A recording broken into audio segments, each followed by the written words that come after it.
আমার মুখে দাড়ি নাই, আমি নিজেকে কত কিছুই দাবি করি। ও ভাই, আমার রাসূলের সুন্নাতটুকু রাখতে হবে, রাসূলকে মন থেকে ভালোবাসতে হবে। আমার জিন্দা নবী, মায়ার নবী, হায়াতুন নবী, ও আল্লাহ, আমাদের জিন্দা নবী, মায়ার নবী, উনি কবরে এখনো জীবিত আছেন। আমাদের নবী কেমন?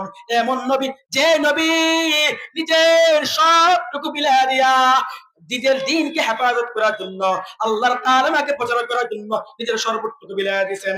কিন্তু আমাদের অবস্থা হলো এমন, দুনিয়ার চাকচিক্যের মধ্যে পড়িয়া, দুনিয়ার মোহর মধ্যে পড়িয়া রাসূলের আদর্শকে ভুলে গেলাম, রাসূলের সবকিছুকে বলে গেলাম, রাসূলের সমস্ত চিন্তাধারণাকে বলে গেলাম, ইকামতের দিনকে বলে গেলাম, আমাদের কোরআন পড়া বলে গেলাম, আমরা হাদিস পড়া বলে গেলাম, আমাদের সন্তানকে আলেম বানাতে হবে বলে গেলাম, আমাদের সন্তানকে দ্বীন শিক্ষা দেওয়া হবে তা বলে গেলাম। কিন্তু না, না, আপনাদেরকে আদর্শ মানুষ, আপনার সন্তানকে আদর্শ মানুষ হিসাবে গড়ে তোলার জন্য মারকাজুন নূর তাহফিজুল কোরআন মাদ্রাসা হয়েছে।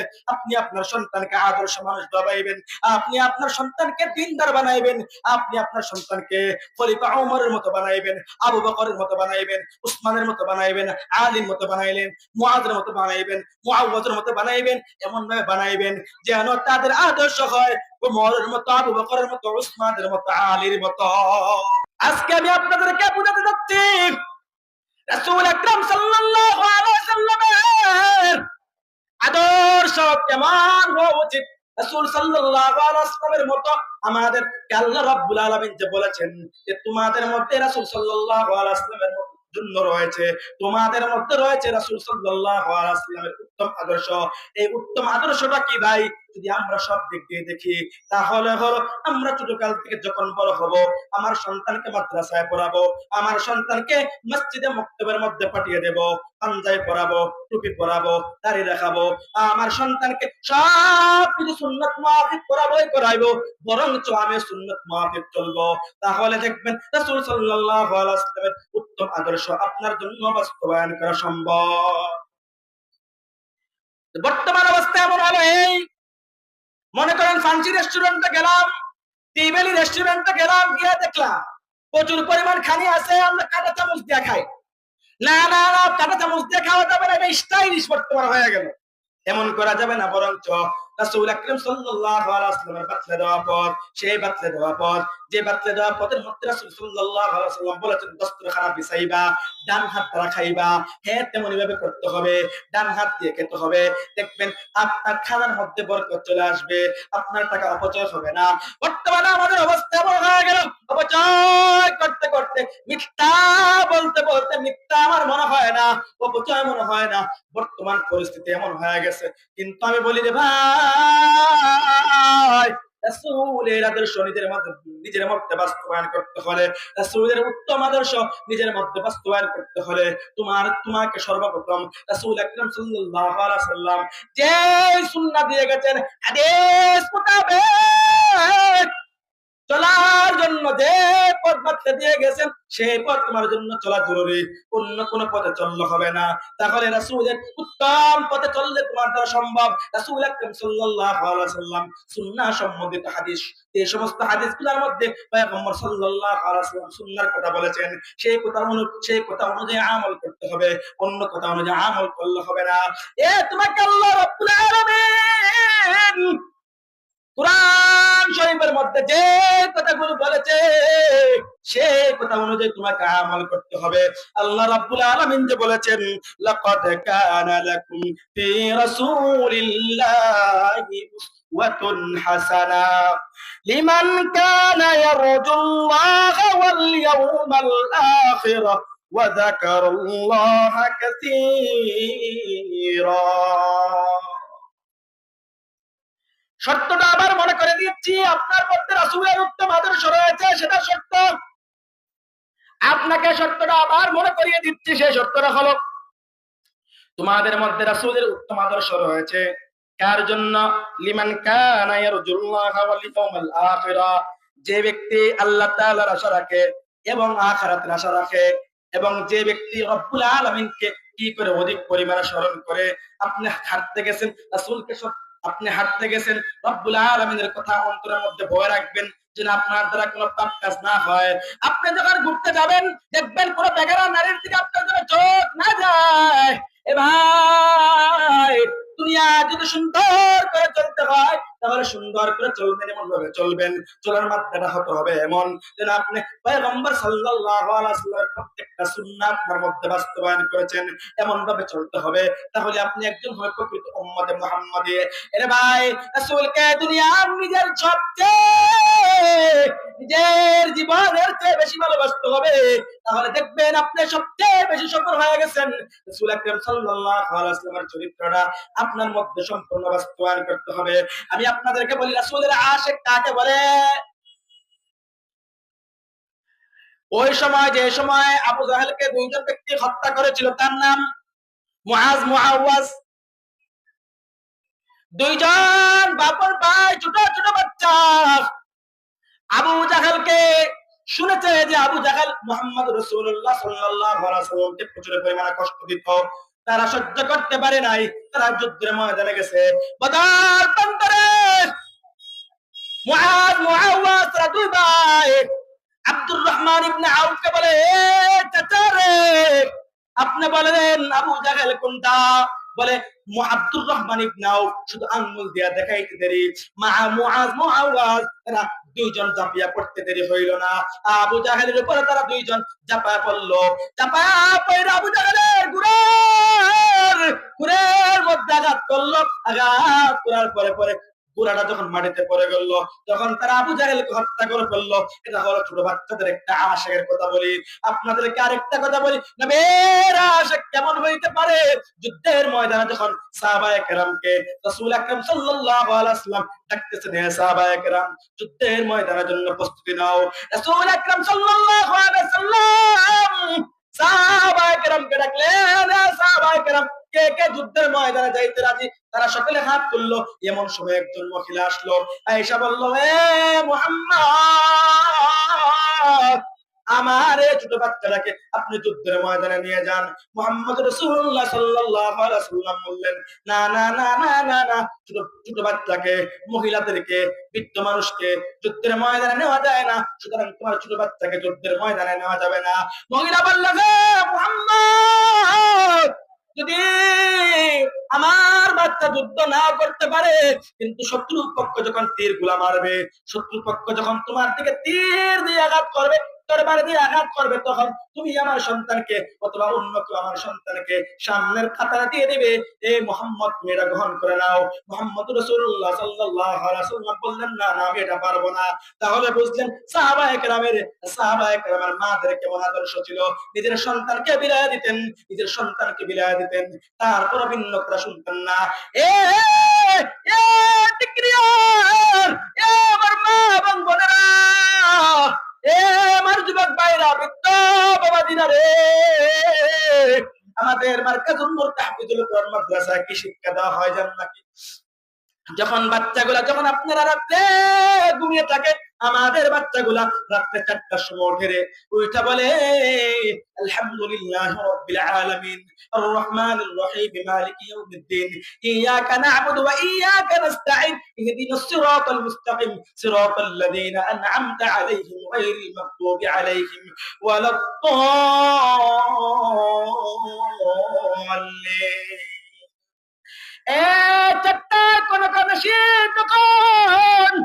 আপনি আপনার লেপের ভিতরে থাকেন, আপনি আপনার কম্বলের ভিতরে থাকেন, এমন সময় হুজুরে যখন ডেকে দেয় আর বাচ্চাগুলা ঘুম থেকে উঠে রে উইঠা গিয়ে সুন্দর করে তেলাওয়াত করতে থাকে, হাল আতাকা আল ইনসানি হিনুম মিনাদ দাহরি লাম ইয়াকুন শাইআম মাযকুরা ইন্না খালাকনাল ইনসানা মিন নুতফাতিন আমশাজ নাবতালিহি ফাজআলনাহু সামিআন বাসীরা ইন্না হাদাইনাহুস সাবিলা ইম্মা শাকিরান ওয়া ইম্মা কাফুরা।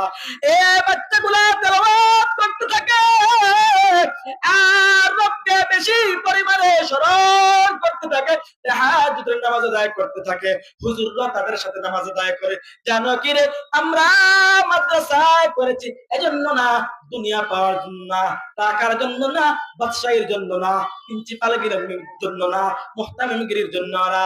ওরে ভাই শুনে রাখো, মাদ্রাসায় করেছে আল্লাহ এবং আল্লাহর নবীকে পাওয়ার জন্য, যে নবী নিজের দান মুবারক শহীদ করেছেন উহুদের প্রান্তরে, যে নবী নিজের শরীরের রক্তটুকু ঝরিয়েছেন উহুদের প্রান্তরে, এ পয়গম্বর সাল্লাল্লাহু আলাইহি সাল্লাম, এ তায়েফের ময়দানে দাওয়াত নিয়ে যাওয়ার পরে 1 মাস কোরআনের দাওয়াত দিলেন, তারপরও কাফের বেঈমানরা পয়গম্বরের দাওয়াতটুকু মানেন নাই, বরং পয়গম্বরকে জর্জরিত করতে লাগলো, পয়গম্বরকে মারতে মারতে মারতে মারতে রক্তাক্ত করে দিল। পয়গম্বর দাওয়াত বন্ধ করেন নাই, দ্বীনের দাওয়াত দিতে লাগলেন, দ্বীনের দাওয়াত দিতে লাগলেন। এ পয়গম্বর, পয়গম্বরকে সাহাবায়ে কেরাম বলে, ও সাহাবায়ে কেরাম, পয়গম্বরকে সাহাবায়ে কেরাম বলেন, ও পয়গম্বর, আপনি শুধু একবার বদদুয়া করে দেখবেন আল্লাহ রাব্বুল আলামিন সব কাফের বেঈমানকে ধ্বংস করে দেবেন। মুহাম্মদ রাসূলুল্লাহ সাল্লাল্লাহু আলাইহি ওয়াসাল্লামের কাছে জিবরাইল আয়েশা বলেন, হে পয়গম্বর, আপনি শুধু একবার বলেন, আমরা এই পাহাড়টাকে উল্টে দেব এই ইহুদি সম্প্রদায়ের উপর, এই কাফের সম্প্রদায়ের উপর। কিন্তু পয়গম্বর সাল্লাল্লাহু আলাইহি ওয়াসাল্লাম বললেন, না না না না না, তারা আমার উম্মত, তারা বুঝে না, এজন্য তারা এই সমস্ত কথাবার্তা বলে। আমার কথা জান কি, পয়গম্বর সাল্লাল্লাহু আলাইহি ওয়াসাল্লামের আদর্শ বাস্তবায়ন করার জন্য সাহাবায়ে কেরাম নিজের জানটা দিয়ে দিয়েছেন, সাহাবায়ে কেরাম নিজের প্রাণটা দিয়ে দিয়েছেন। আর তোমরা জানো কি, ওমর রাদিয়াল্লাহু তাআলা আনহু রাষ্ট্র পরিচালনা করার সময় কেমন রাষ্ট্র পরিচালনা করতেন জানো কি? ওমর রাদিয়াল্লাহু তাআলা আনহু পয়গম্বরের সুন্নাতকে অনুসরণ করতে গিয়া এমন একটা জায়গার মধ্যে শুয়ে গেছেন, উনাকে চেনা যায় না, উনি অর্ধেক পৃথিবী শাসন করে, উনাকে চেনা যায় না। কিন্তু কথা হলো রে ভাই, পয়গম্বর সাল্লাল্লাহু আলাইহি সাল্লাম নিজের আদর্শ বাস্তবায়ন করার জন্য, পয়গম্বর সাল্লাল্লাহু আলাইহি সাল্লামের আদর্শ বাস্তবায়ন করার জন্য যদি জান লাগে জান দিতে রাজি আছি, প্রাণ লাগে প্রাণ দিতে রাজি আছি, যদি নিজের শরীরের কাছে রক্ত ঢালতে হয় নবীর, নবীকে ভালোবাসার জন্য, নবীর ইজ্জত হেফাজতের জন্য, তাহলে নিজের শরীরে রক্ত ঢালতে প্রস্তুত আছি। তারপর পয়গম্বর সাল্লাল্লাহু আলাইহি ওয়াসাল্লামের বিরুদ্ধে কখনো যাব না, পয়গম্বরের আদর্শের বিরুদ্ধে কখনো যাব না। যেমন সাহাবায়ে কেরাম নিজের তাজা প্রাণ দিয়ে দিয়েছেন, নিজে দেখবেন বিবাহ করছে মাত্র, কিন্তু তারপর যুদ্ধের ময়দানে গেছেন, যুদ্ধের ময়দানে গিয়া নিজের প্রাণটা বিলাইয়া দিয়েছেন। হযরতে হানজালা রাদিয়াল্লাহু তাআলা আনহু নিজের আদর্শ, পয়গম্বরের আদর্শ বাস্তবায়নের জন্য হযরতে হানজালা রাদিয়াল্লাহু তাআলা আনহু মাত্র বিবাহ করলেন। বিবাহ করার পরে শুধু বাসর রাত করলেন, বাসর রাতের পরের দিন সকাল যখন উনি যাবেন গোসল করার জন্য, এমন একটা সময় একটা মহিলা বলতেছে, এ মানুষ শুনেছি কি মদিনার নবী আজকে নাকি শহীদ হয়ে গেছে। হানজালা রাদিয়াল্লাহু তাআলা আনহু বাড়ির মধ্যে গেলেন, বাড়ির মধ্যে গিয়া বলে, বিবি রে, এ বিবি, নে নে নে নে নে আমার থেকে লঙ্গিটা নিয়ে নে, আমি হানজালার গোসল করার কোনো প্রয়োজন নাই, তরবারিটা দিয়া দে। হানজালার বিবি ডাকতে বলে, ও স্বামী গো, আপনাকে দেখতে পারলাম না, মাত্র শুধু বিবাহ হলো, রাখতে ভালোভাবে দেখতে পারলাম না, একটু পরের মধ্যে আসবেন নাকি আপনার মুখটা একটু সুন্দর করে দেখবো। বিবিকে ডাক দিয়ে হানজালা বলে, আমার নবী মুহাম্মদ রাসূলুল্লাহ সাল্লাল্লাহু আলাইহি ওয়াসাল্লাম বেঁচে নাই, আমার মতো হানজালা বেঁচে থেকে লাভ কি? বিবি যদি বেঁচে থাকি অথবা যদি মরে যাই, শহীদ হয়ে যায়, জান্নাতের মধ্যে দেখা হবে রে বিবি। ও বিবি তরবারিটা দে। আগের আমাদের স্ত্রী এমন ছিল, স্বামীকে তরবারি দিয়া দিলেন, স্বামী যুদ্ধের ময়দানে আসলেন, আয়েশা হাজারো কাফের বেঈমানকে শহীদ করতে করতে করতে করতে এক সময় নিজে শহীদ হয়ে গেলেন। হাজারো কাফের বেঈমানকে কতল করতে করতে করতে করতে এক সময় নিজে শহীদ হয়ে গেলেন। হানজালা রাদিয়াল্লাহু তাআলা আনহু শহীদের খবর শুনিয়া সাহাবায়ে কেরাম হঠাৎ করে ঘোষণা আসলো, যুদ্ধের ময়দানে মুহাম্মদ রাসূলুল্লাহ সাল্লাল্লাহু আলাইহি ওয়াসাল্লাম তো শহীদ হয় নাই রে, তখন মুসলমানদের শক্তি আর একটু ভালো, কিন্তু মুহাম্মদ রাসূলুল্লাহ সাল্লাল্লাহু আলাইহি ওয়াসাল্লাম সাহাবায়ে কেরামকে যখন যুদ্ধ শেষ হয়ে গেল, এই যুদ্ধে মুসলমানরা পরাজয় বরণ করলো। যখন মুসলমানরা পরাজয় বরণ করলো যুদ্ধের মধ্যে, সেই উহুদ যুদ্ধের কাহিনী বলতেছি আপনাদেরকে। সেই সময় এমন একটা সময় হানজালা রাদিয়াল্লাহু তাআলা আনহু কাফের বেঈমানকে শহীদ করতে করতে নিজেও শহীদ হয়ে গেল। কিন্তু এমন একটা সময় আসলো যখন পয়গম্বর সাল্লাল্লাহু আলাইহি ওয়াসাল্লাম সাহাবায়ে কেরামকে বললেন, হে সাহাবায়ে কেরাম, এ সকল শহীদদের লাশ একত্রিত করো। সমস্ত শহীদদের লাশ একত্রিত করা লাগলো, করতে লাগলেন। এমন একটা সময় একটা মহিলা দূর কোণা থেকে বলতেছেন, এ মুহাম্মদ, আরবের বাদশা, আপনাকে একটা কথা বলতে চাই। আপনি সমস্ত সাহাবায়ে কেরামকে, সমস্ত শহীদ সাহাবায়ে কেরামকে যদি মুহাম্মদ পয়গম্বর আপনি যদি তাদেরকে লাশ দোয়ান ছাড়া কবর দিয়ে দেন, কোন আপত্তি নাই। কিন্তু একজন ব্যক্তি আছে, তাকে আপনারা লাশ দৌত করা ছাড়া কবর দিতে পারবেন না। বলে মহিলা, তুমি কে?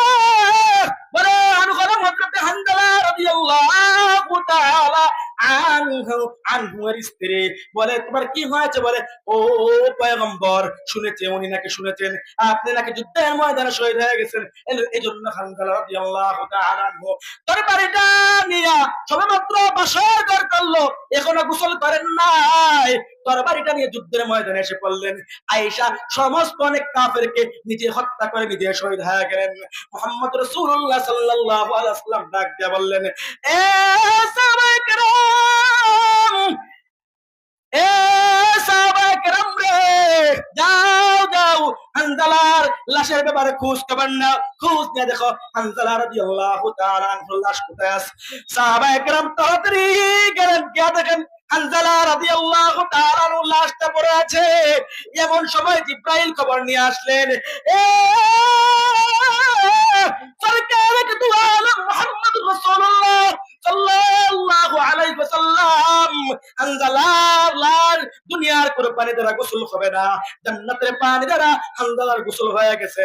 সাহাবায়ে কেরামকে সাক্ষ্য প্রমাণ করানোর জন্য মুহাম্মদুর রাসূলুল্লাহ সাল্লাল্লাহু আলাইহি ওয়াসাল্লাম বললেন, যাও যাও গে জিজ্ঞাসা দেখো হানজালার সত্যি গোসল কি জান্নাতের পানি দ্বারা হয়েছে কিনা।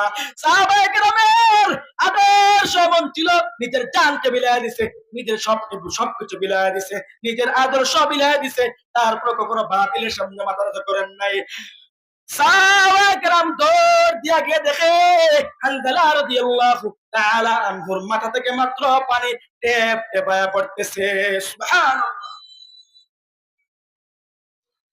এটা হলো একজন সাহাবায়ে কেরামের আদর্শ। কিন্তু আমাদের অবস্থা হলো এমন যে আমরা রাসূলের সম্পূর্ণ আদর্শ বাস্তবায়ন করতে চাই না। আরে ভাই, আমার মুখে দাড়ি নাই, আমি নিজেকে কত কিছুই দাবি করি। ও ভাই, আমার রাসূলের সুন্নাতটুকু রাখতে হবে, রাসূলকে মন থেকে ভালোবাসতে হবে। আমার জিন্দা নবী, মায়ার নবী, হায়াতুন নবী, ও আল্লাহ, আমাদের জিন্দা নবী, মায়ার নবী, উনি কবরে এখনো জীবিত আছেন। আমাদের নবী কেমন? এমন নবী যে নবী নিজের সবটুকু বিলায় দিয়া নিজের দ্বীনকে হেফাজত করার জন্য, আল্লাহর কালামাকে প্রচার করার জন্য নিজের সর্বটুকু বিলায় দিয়েছেন। কিন্তু আমাদের অবস্থা হলো এমন, দুনিয়ার চাকচিক্যের মধ্যে পড়িয়া, দুনিয়ার মোহর মধ্যে পড়িয়া রাসূলের আদর্শকে ভুলে গেলাম, রাসূলের সবকিছুকে বলে গেলাম, রাসূলের সমস্ত চিন্তা ধারণাকে বলে গেলাম, ইকামতের দিনকে বলে গেলাম, আমাদের কোরআন পড়া বলে গেলাম, আমরা হাদিস পড়া বলে গেলাম, আমাদের সন্তানকে আলেম বানাতে হবে বলে গেলাম, আমাদের সন্তানকে দ্বীন শিক্ষাতে হবে তা বলে গেলাম। কিন্তু না না, আপনাদেরকে আদর্শ মানুষ, আপনার সন্তানকে আদর্শ মানুষ হিসাবে গড়ে তোলার জন্য মারকাজুন নূর তাহফিজুল কোরআন মাদ্রাসা হয়েছে। আপনি আপনার সন্তানকে আদর্শ মানুষ বানাইবেন, আপনি আপনার সন্তানকে দ্বীনদার বানাইবেন, আপনি আপনার সন্তানকে খলিফা ওমরের মতো বানাইবেন, আবু বকরের মতো বানাইবেন, উসমানের মতো বানাইবেন, আলীর মতো বানাইলেন, মুআযের মতো বানাইবেন, মুআওয়াজের মতো বানাইবেন, এমন ভাবে বানাইবেন যেন তাদের আদর্শ হয় ওমরের মতো, আবু বকরের মতো, উসমানের মতো, আলীর মতো।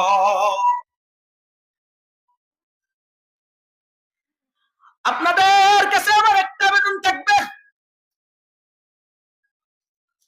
নিজের জীবনটারে এমন ভাবে পরিচালনা করবেন, দুনিয়া সামান্য সময়ের জন্য দেখবেন শত শত মানুষ প্রতিদিন শত শত যুবক মারা যায়, নিজের কোনো অস্তিত্ব থাকে না। কয়েকদিন আগে দেখলাম বিদেশ থেকে একটা যুবক আসতেছে, যুবক আসার পথে তার সাথে তার আত্মীয় স্বজন ছিল 7 জন, 7 জন অ্যাক্সিডেন্ট করে মারা গেছে। দুনিয়ার হায়াতের কোনো বিশ্বাস নাই রে ভাই। এবার আপনার কাছে আমার আকল আবেদন থাকবে এটাই, আকুল আবেদন এটাই থাকবে রে ভাই, দুনিয়াটাকে কোন চাকচিক্য স্বরূপ গ্রহণ করবেন না। মনে করবেন দুনিয়া ক্ষণস্থায়ী। নিজের স্টাইলের প্রতি, সুন্দরী নারীর প্রতি, জিনার প্রতি, খারাপ কাজের প্রতি, লোভের প্রতি, ঘুষের প্রতি, বদমাশের প্রতি আপনার কোন আগ্রহ থাকতে পারবে না। তাহলে দেখবেন আপনি রাসূলের আদর্শ সম্পূর্ণ বাস্তবায়ন করতে পারবেন। পরিশেষ কথা হলো এই, আপনি যখন আপনার নিজের মধ্যে রাসূলের আদর্শ বাস্তবায়ন করতে পারবেন, আমার জিন্দা নবীর, হায়াতুন নবীর আদর্শ বাস্তবায়ন করতে পারবেন, দেখবেন আপনার ধারা পৃথিবীর সমস্ত খারাপ কাজ ধূলিসাৎ হয়ে যাবে। আপনি দেখবেন আপনি যখন সমস্ত খারাপ কাজগুলো করতে পারবেন, আপনি দেখবেন আপনি যখন রাসূলের আদর্শ নিজের মধ্যে বাস্তবায়ন করবেন, আপনি দেখবেন আপনার সন্তানকে যখন আলেম বানাবেন, আপনি দেখবেন আপনার সন্তানকে যখন হাফেজ কোরআন বানাবেন, আপনি দেখবেন আপনার সন্তানকে যখন আপনি দিনদার মুত্তাকি পরহেজগার বানাবেন, যখন আপনি আপনার সন্তানকে আখলাকের প্রতি, তালিমের প্রতি, তারবিয়তের প্রতি, জাকাতের প্রতি, সওয়াবের প্রতি, সব কাজের দিকে উদ্বুদ্ধ করবেন, দেখবেন আপনার সন্তান আপনার ফ্যামিলিও দিনদার হয়ে যাবে ইনশাআল্লাহ। আল্লাহ রাব্বুল আলামিন আজকের বয়ান হিসেবে আমাদেরকে নাজাতের উসিলা বানাক। ওয়া আখির দাওয়ানা আলহামদুলিল্লাহি রাব্বিল আলামিন। আসসালামু আলাইকুম ওয়া রাহমাতুল্লাহ।